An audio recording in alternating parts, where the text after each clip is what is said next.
labor force is a key issue that owners are grappling with right now. And there are a few different things going on.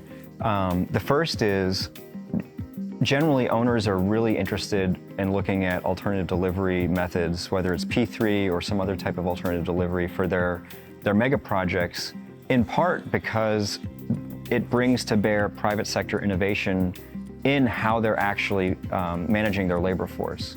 It is really, really important to get that kind of experience and expertise from the private sector. One project, for example, it's a mega bridge replacement on an interstate, huge project, over $1 billion in estimated capital costs. One of the more innovative ways that one of the proposers is thinking about managing their labor force is actually kind of dividing up the project into separate pieces and delivering them almost individually. Obviously, the developer would manage that and coordinate that, but they're looking at different ways to manage labor and to mobilize labor in a way that makes sense for a particular project. The labor supply nationwide right now is constrained, not just with regards to infrastructure delivery, but all across the board.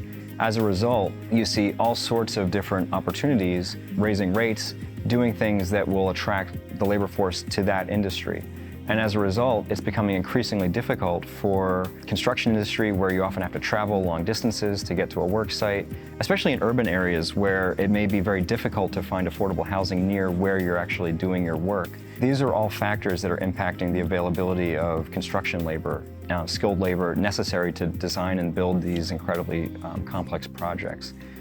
The final element to the labor issue that I want to talk about actually has to do with a much more macro issue, which is the implementation of the largest infrastructure investment in history, the Infrastructure Investment and Jobs Act.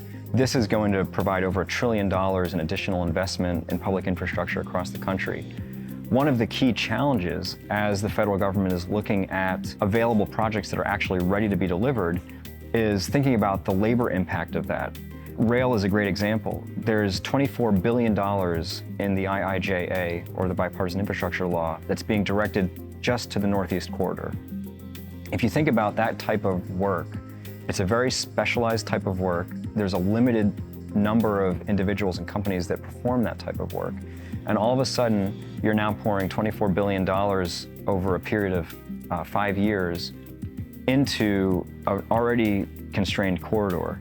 And the federal government's trying to deal with what can be done from a workforce development perspective to try to ameliorate some of the impacts that this is going to have on the labor force and just the cost escalation that is going to result in.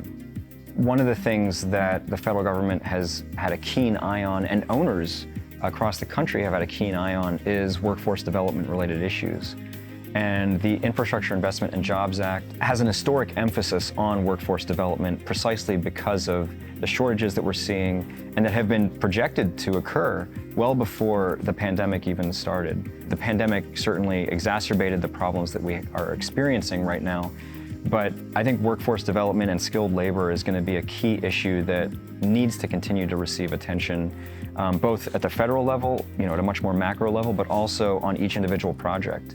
And I think owners are recognizing that and starting their own workforce development programs, as well as incentivizing workforce development as part of these mega projects.